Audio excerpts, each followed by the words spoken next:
Dios me los continúe bendiciendo de una forma grande, poderosa y especial. Bienvenidos a otra enseñanza de todos los domingos que damos para que usted edifique su fe y para que usted crezca espiritualmente. Recuerde que somos una iglesia cristiana donde impartimos la doctrina de Cristo. Por eso nos llamamos cristianos, porque seguimos a Cristo y esa es nuestra función de impartir esta enseñanza y esta bendición para ustedes. Así que hoy vamos a tocar un tema que es de suma importancia para nosotros, un tema que es necesario para nuestra vida espiritual y vamos a le pusimos el título Pasemos al otro lado. Dígale a su vecino, pasemos al otro lado. Amén. Así es. Saludos a todos los hermanos, amigos, a todos los que nos escuchan, nuestros hijos, familiares, que Dios los bendiga. Amén. Si leemos en Marcos capítulo 4, versículo 35, dice, en aquel día cuando llegó la noche, Jesús les dijo, pasemos al otro lado. Y despidiendo a la multitud, le tomaron como estaba en la barca y había también con él otras barcas. Jesús despidió a la multitud y como siempre puso a los 12 discípulos, porque recuerda que Jesús estaba formándolos como discípulos y cuando tú te vas a formar como cristiano, Dios tiene que procesar varias cosas en tu vida. Entonces, Él los monta en la barca, pero vamos a ver lo que sucedió, si decimos la palabra exacta, que fue a propósito. Sucedió bajo la perfecta voluntad de Dios. Ahora, cuando muchas personas escuchan pasemos al otro lado, muchos de nosotros pensamos, por ejemplo, pasemos al otro lado, por ejemplo, en algo que te graduaste y ya vas a pasar al otro lado, vas a ejercer tu carrera, pasemos al otro lado, un trabajo mejor. En muchas de esas palabras produce felicidad, produce ánimo, pero en este caso, lo que pasaron los discípulos, esas palabras de pasemos al otro lado, es un momento de prueba que Jesús quería hacer en sus discípulos. Recuerden que cuando usted ve una clase, una tarea, y usted le van a hacer una prueba, la prueba es solamente para saber si usted estudió o no, si usted está listo o no, depende de la prueba. Si es una prueba, por ejemplo, si a usted le están enseñando boxeo o karate o basquetbol, entonces le hacen una prueba y lo ponen a jugar a ver si usted sirve y es capaz. Entonces, la prueba, escuche bien, la prueba era una palabra ignorada por nosotros, no deseada por nosotros. Los momentos de pruebas, de angustia, de sufrimiento, de cualquier cosa, para nosotros era algo desconocido o lo evitábamos. Pero en Dios no, porque una de las cosas que Dios se compromete con nosotros es formarnos.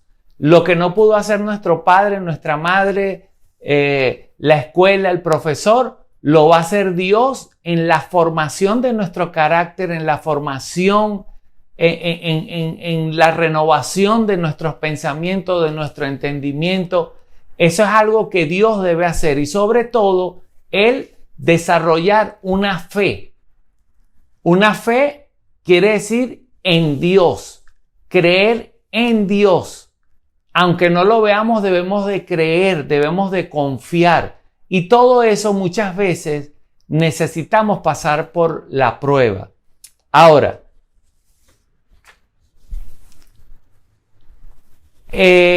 para muchas personas ya cristianos, para ellos la prueba no es necesaria porque piensan que ya lo saben todo, ya saben lo que es ser cristiano, no necesitan aprender o crecer más y eso es un grave error. Todos necesitamos cada vez entender y crecer más. Recuerdo el testimonio de un pastor que llegó a los 5,000, 6,000 miembros y él dijo, bueno, ya mi iglesia tiene 5,000, 6,000 miembros, ya con eso es suficiente, ya con eso he dado mucho. El Señor le dijo, no, yo te voy a dar más personas. Entonces, para muchos de nosotros, pensar que lo sabemos todo es el peor error y el peor pensamiento que le puede pasar a un cristiano. Nosotros no lo sabemos todo, inclusive en la familia, como pareja, como padres o como hijos, o en la parte espiritual. Siempre necesitamos aprender, renovarnos, examinarnos. Entonces, sea lo que sea, Dios siempre va a usar las situaciones difíciles para formarnos, para madurar y crecer espiritualmente. ¿Cuántos dicen sí, Señor? Pero con alegría. Entonces, esto es exclusivo de los cristianos. Este tipo de formación es solamente para los creyentes que aman a Dios, que quieren agradar a Dios, que quieren crecer espiritualmente, que quieren agradar a Dios en todo. Cuando digo en todo, me estoy refiriendo como pareja, en el hogar, con los hijos, como jefe o como empleado o como ministro, si eres de repente adorador, si estás de servidor, de diácono, si eres pastor, evangelista, si eres maestra o maestro de niños, en cualquier área. Necesitamos esa parte de la formación. Ahora, vamos a leer ahora el versículo 37, vamos a continuar. Luego que Jesús despide a la multitud y mete a los 12 discípulos en la barca, dice la Biblia, pero se levantó una gran tempestad de viento, imagínate, y echaba las olas en la barca. Era tanto el viento, para que usted se imagine, que las olas ya entraban en la barca. De tal manera que ya la barca se anegaba, o sea, ya la barca estaba a punto de hundirse. Se llenó de tanta agua que se iba a hundir. Y él, o sea, Jesús, estaba en la popa, durmiendo sobre un cabezal. Y le despertaron y le dijeron, Maestro, ¿no tienes cuidado de nosotros que vamos a morir? Fíjense esto. Ahora, ¿por qué Jesús a propósito permite esto a los creyentes? Porque él dijo, ok, móntese en la barca, y él se durmió a propósito. ¿Por qué lo permite? ¿Por qué? ¿Qué motiva a Dios que tú pases por una situación y Dios la permite? ¿Qué lo motiva a él? Fíjense, primero, hay muchas formas, porque muchas veces la única forma que nosotros podemos cambiar es a través de una prueba. En Apocalipsis, cuando Jesús le habla a una iglesia, le dice, tú dices yo soy rico, le dice. Tú dices me he enriquecido y no tengo necesidad de nada. Jesús le dijo, tú estás ciego, pobre, desnudo. Le dijo como 5 o 6 cosas. ¿Por qué? Porque la riqueza lo había cegado y le había hecho como una atmósfera de que que el dinero lo podía cubrir todo. Y Dios le dijo, eso es un error. Entonces le dijo, yo te aconsejo que compres de mí oro refinado en fuego. Y le dice, y uses colirio para que vea. Entonces más abajo dice, porque yo amo y reprendo a todos los que, yo a los que amo reprendo y castigo. Entonces, ¿por qué Jesús le dijo compra de mí oro refinado en fuego? Porque resulta que el oro refinado en fuego, la palabra lo dice, el oro para ser purificado tiene que ser pasado por fuego, porque el oro puede estar ligado con alguna cosa de hierro, con algún barro, lo que sea, tierra. Entonces, cuando pasas el fuego solamente queda el oro puro. Entonces, ¿por qué el Señor le está diciendo eso? Porque para él abrir los ojos, él tenía que pedirle a Dios un cambio. Él tenía que buscar el cambio. Él tenía que dejarse procesar con Dios. Pero ¿quién se deja procesar por Dios? Aquel que quiere crecer espiritualmente y aquel que reconoce su necesidad espiritual. Ese se va a dejar procesar por Dios. El que pide, dice la Biblia, recibe. Por ejemplo, si tú eres una persona malhumorada o depresiva, lo que sea, Dios va a pasarte por un proceso para que tú salgas de la depresión o salgas de cualquier cosa. O de repente te gusta mucho la pornografía o cualquier cosa, Él te va a pasar por un proceso, pero es porque tú lo anhelas y porque tú quieres tu crecimiento espiritual. Entonces muchas veces Dios permite eso en nuestra vida espiritual para que tengamos ese proceso que nos va a ayudar a crecer espiritualmente. Ahora fíjense esto. Mira lo que dice aquí Hebreos capítulo 12. Dice, por tanto, nosotros también, teniendo alrededor nuestro una gran nube de testigos, despojémonos de todo peso y de todo el pecado que nos asedia y corramos con paciencia la carrera que tenemos por delante.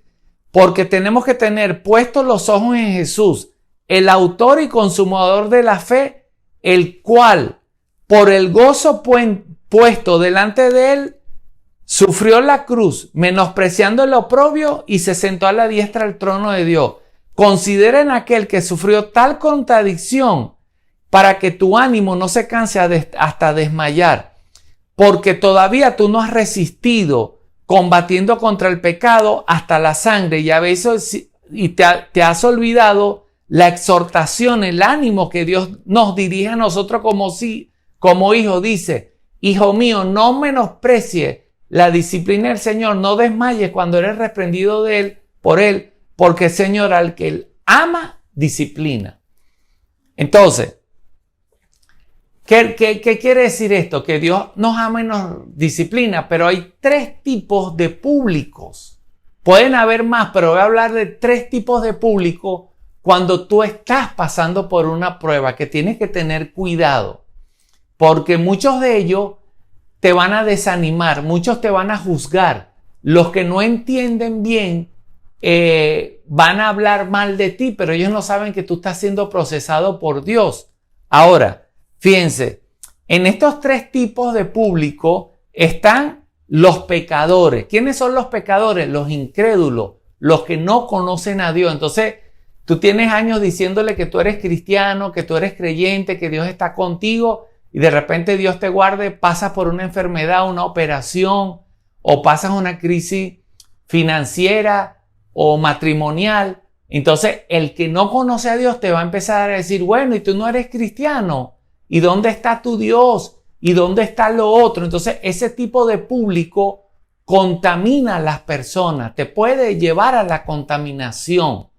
Entonces, debes tener cuidado, porque mientras tú estés bien con Dios, mientras tú estés sirviendo a Dios, mientras tú no estés en pecado, hablo pecado porque todos nosotros tenemos defectos, debilidades. Cuando tú no estés en un pecado consciente, por ejemplo, tú no estás robando en tu trabajo, tú no estás adulterando, tú no estás haciendo cosas negativas, mientras tú estés en ese caminar y te pase algo, te van a tratar de desanimar. El segundo público que tú vas a tener son los mismos cristianos de la iglesia, pero los no procesados. Y tenemos un gran ejemplo cuando usted lee el libro de Job. Dice la Biblia que Dios se enfureció con los amigos de Job. ¿Por qué? Porque juzgaron a Job, lo llamaron frío espiritualmente, lo llamaron hombre sin fe, lo llamaron pecador, y al final, cuando Dios le explicó o le dijo, le mostró el porqué de las cosas, dice, me he molestado con tus amigos porque no te han dicho la verdad.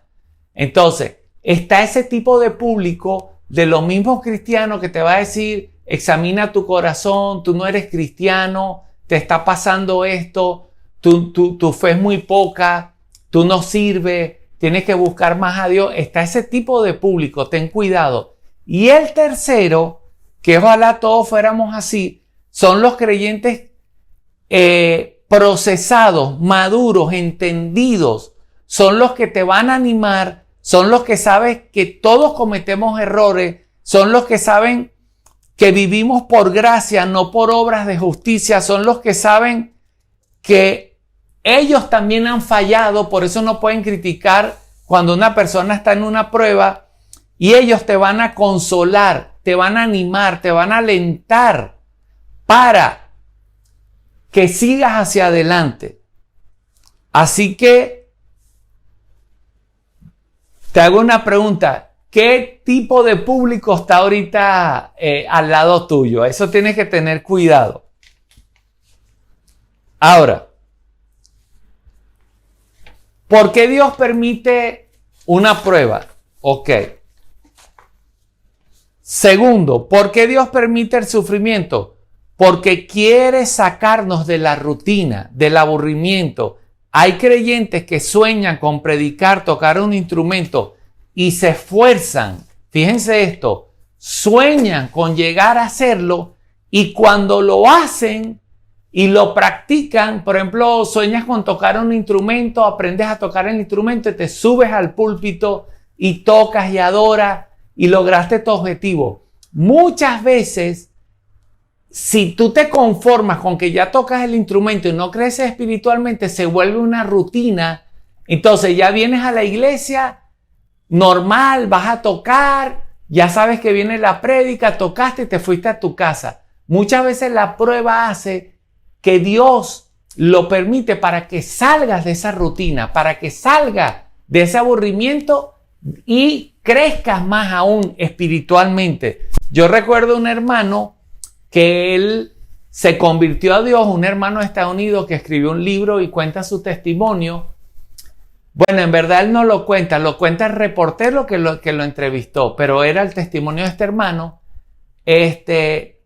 Y él dice que él predicaba, salía a la calle, iba con su esposa, con micrófonos, con un aparato de sonido, a predicar en las plazas, a ganar almas.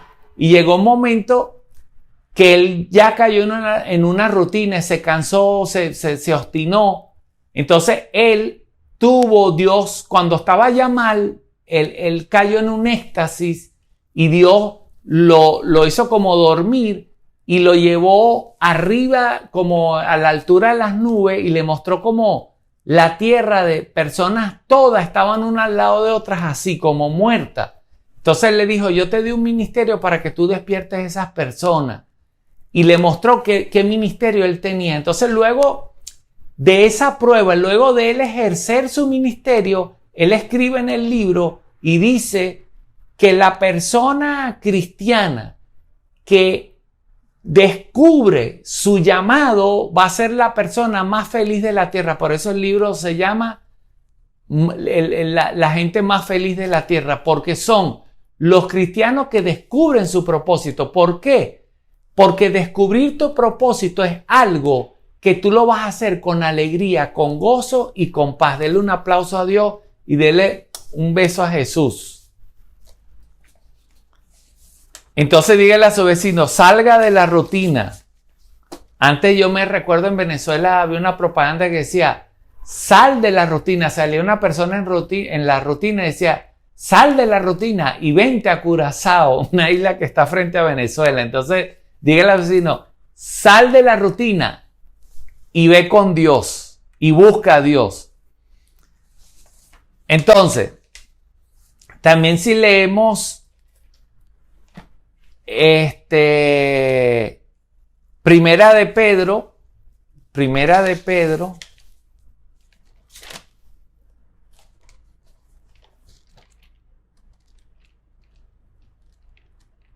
ok.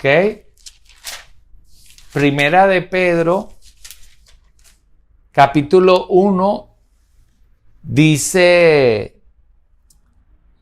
bendito el Dios y el Padre de nuestro Señor Jesucristo, que según su gran misericordia nos hizo renacer para una esperanza viva, por la resurrección de Jesucristo de los muertos, para una herencia, mira, una esperanza viva, para una herencia incorruptible, incontaminada, reservada en los cielos para ustedes, que soy guardado por el poder de Dios mediante la fe. ¿Ve esto? Mediante la fe, para alcanzar la salvación que está preparada para el día postrero. en el cual vosotros se alegran. O sea, ¿por qué se alegran? Porque sabemos que vamos al cielo, pero mira esto. Aunque ahora, por un poco de tiempo, si es necesario, tengan que ser afligidos en diversas pruebas. Miren esto. Para que sometida a prueba vuestra fe, mucha más preciosa que el oro, el cual, aunque perecedero, se prueba con fuego, sea hallada en alabanza, gloria y honra cuando sea manifestado Jesucristo, a quien ustedes aman sin haberle visto, obteniendo el fin de vuestra fe, que es la salvación de vuestra alma. ¿Qué quiere decir esto? Que la fe, tú no ves a Dios, tú no ves el cielo, pero tu fe tiene que ser procesada y desarrollada. La fe dice, el fin de la fe es la salvación. ¿Por qué? Porque nosotros nos acercamos a Dios sin verlo, nosotros oramos sin verlo. Entonces, sin fe es imposible agradar a Dios. Tienes que desarrollar la fe en que vas al cielo, la fe en que Dios te está viendo, en que Dios te va a recompensar, que todo lo que tú haces no es en vano.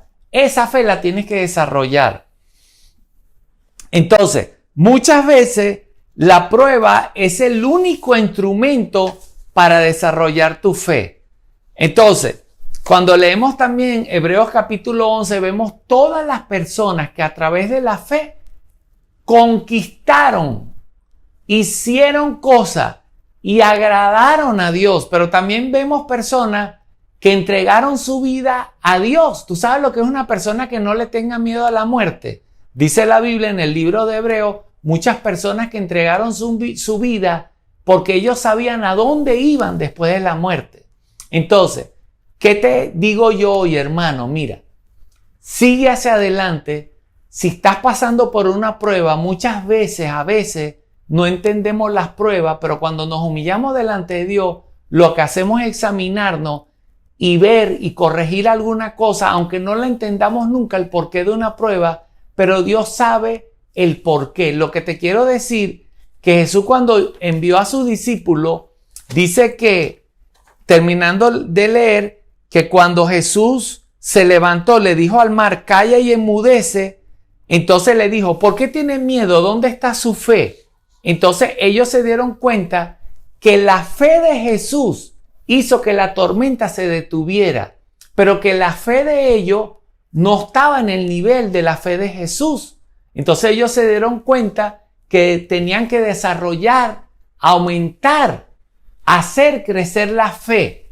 Entonces ellos le dijeron, ¿acaso Jesús le dijo, ¿dónde está vuestra fe? Entonces él se quedó dormido para ver lo que iban a pasar los discípulos. Y lo mismo, muchas veces pareciera que Jesús está dormido, pero es a propósito a ver cómo tú vas a reaccionar, qué vas a hacer en una situación X. Él quiere ver cómo, si ya aprendiste la situación. Por ejemplo, si tú estás diciendo, Señor, quítame la ira, por decirte, entonces tú vas a empezar a orar, Dios te va a empezar a procesar y de repente viene una persona atravesada en el día y tú estás así medio, por decirte, molesto, y viene esa persona y te termina de molestar y Dios dice, no me estás pidiendo que te controle la ira, la rabia, y mira, te hice una prueba y no pasaste la prueba, hasta que llegue un momento que tú vas a pasar la prueba. Así que vamos a orar y vamos a darle gracias a Dios. Padre, te doy gracias en el nombre poderoso de Jesús.